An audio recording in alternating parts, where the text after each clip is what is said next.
Howdy everybody, I hope you all had a wonderful Thanksgiving. We sure did. I had to work, but hey, somebody's got to do it. The day after Thanksgiving we were out shopping and we found whole turkeys for $5. And so last night in the middle of the week we had an impromptu Tuesday night turkey dinner, and as I was cleaning it up and putting the scraps and the leftovers away, I realized, hey, I've got turkey wing bones, which means this would be an opportune time for me to show my friends how to make a turkey call from wing bone. I don't know if you guys have seen some of these. Some people probably have, especially if you're country folk. But if you haven't, this is a turkey call made from the wing of a turkey. And it's a suction call. You on it to make the sound. So, if you're interested in making one of these guys, stick with me. I'm going to show you how to get it done. Alrighty guys, so making one of these calls is a pretty simple operation. You just need 2 bones from the turkey wing, the 2 smaller. There's 3. You need the 2 smaller turkey wing bones. A fine tooth saw, like this hacksaw here. Maybe a pencil, some fine grit sandpaper, a cutting edge knife, box cutter, utility knife, whatever. Something to cut with or scrape with. And a straightened out piece of wire or a coat hanger so that we can get the marrow out of these when we cut them up. And then some hot glue or some super glue or epoxy or some black tape, something, and I'll show you what you need that for in a minute. So the first step really is that you want to find the placement of your bones. These are the 2 smallest bones, like I said, and you want to go from largest opening all the way to the teeny tiniest, because the teeny tiniest is going to go up against your lips, and the bell at the end is what's going to echo your sound out. Some people like to put all three of those turkey bones on there. And if you want to do that, that is totally up to you. It's the same principle. Just make sure you're taking it large, small, and putting them together. So all we're going to do right now, all we're doing is cutting these ends off and fitting them inside each other. So that's what we're going to get up to right now. We're going to mark them and cut them with the hacksaw.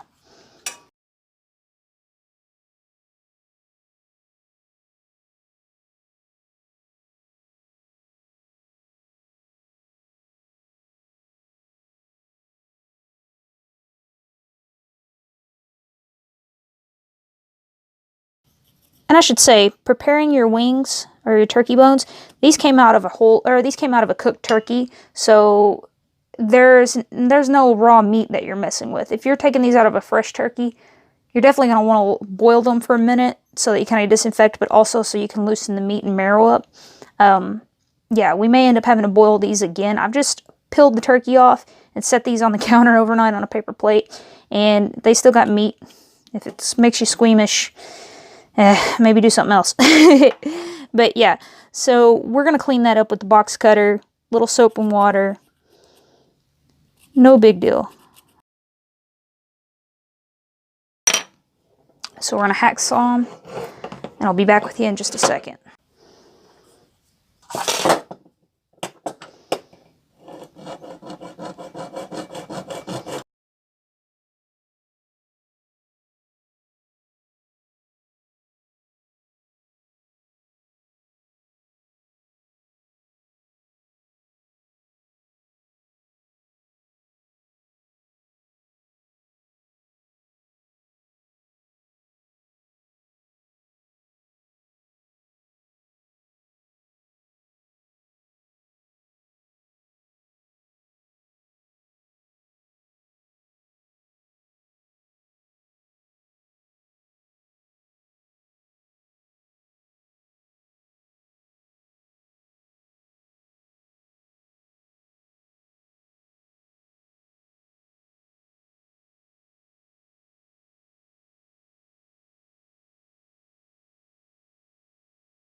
Alrighty guys, so I was struggling to get that coat hanger through the end of that little bitty guy right there. So what I did was, I took this saucepan, put about 1.5 inches of water in there and brought it up to a quick boil. And then just dropped my pieces in there for about 45 seconds, which is what I said we could do earlier, you know. And it also helps sanitize, and it also helps get that meat loosened up on the outside to make it look more finished and pretty. And then I just fished them out of there with these pliers. So now that we're cleaned up, you could run a washcloth with some bleach on it over them to kind of sanitize and also to maybe lighten it up a little bit, but I like the natural color. So anyway, now, like what I said before, going from the bell end to the skinny end, take your small bone and do the same, going from the bigger end to the skinnier end. If you've done it right, your skinnier end's going to have a little bit more of a flat opening than this side on that little bone. I like mine to have like a little bit of curve to it, so I'm going to fit mine together right here. Now this is where you need the sandpaper. If this piece was a little bit too big to fit in here, just take that sandpaper and just kind of run your bone over it back and forth until you took some of the material off there into where you got a snug fit. Now, if you had pond pitch, this would be a perfect time to put pond pitch around there. That would keep it more traditional. I don't have pond pitch made up right now. So what I'm going to do is, in lieu of that, is hot glue. Now you could do epoxy. I like this super glue fix-all stuff. I have put a coffee mug back together with this and it held. So this stuff is good stuff and it sets up pretty quick. Or if you're done at this point and you're happy, you could actually take just some black tape and run around there like super tight, you know, and yeah, you'd be well and away. And then to cover the black tape, you could just put a lanyard on it like I've done with one of my other ones, whereas yeah, this one. Do a little lashing around that. Alrighty, so I've just pushed in until it feels like it's a good snug fit, and I've got it the right curvature how I want, and then I'm just going to fill around this with the hot glue. Careful not to burn yourself, people. See,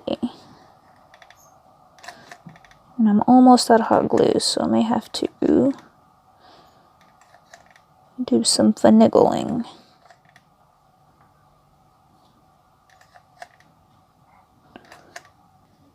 And you can make it as ugly as you want with this hot glue, because you can trim it off.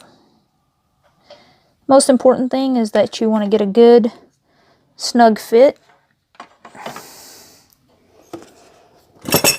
Plug that hot glue in.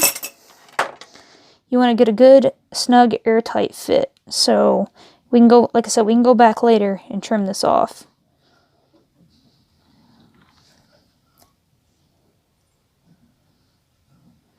Thing about hot glue is once it starts to cool down, you can still kind of like, it's malleable, so you can kind of push it around. I don't recommend doing that without gloves though.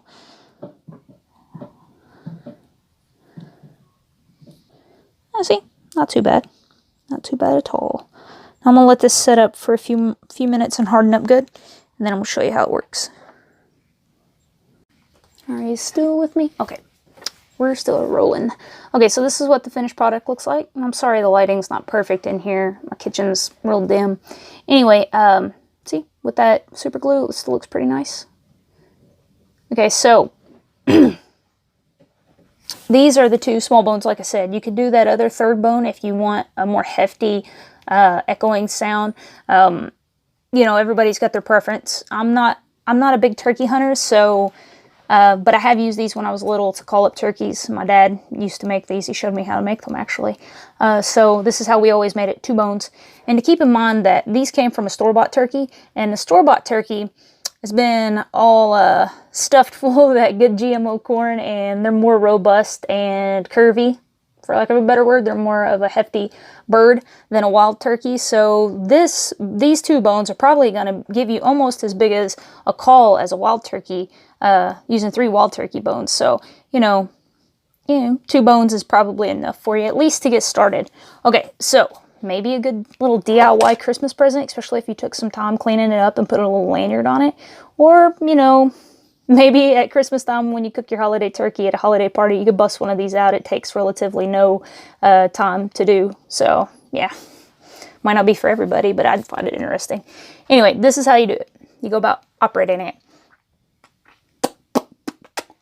Just a little. You don't have to put a whole lot of effort into it. Just like that.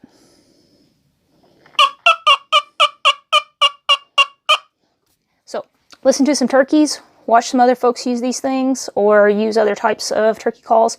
learn the sounds, and with a little practice you can imitate it. I'm not a big turkey hunter, but I have used these when I was a little kid to call up turkeys, and I know they work. My dad showed me how to do it, and we've called up turkeys with them before. So yeah, anyway, as always, guys, I hope you found this interesting. Thanks for joining me today. And yeah, I appreciate you all, and I hope to see you again next time.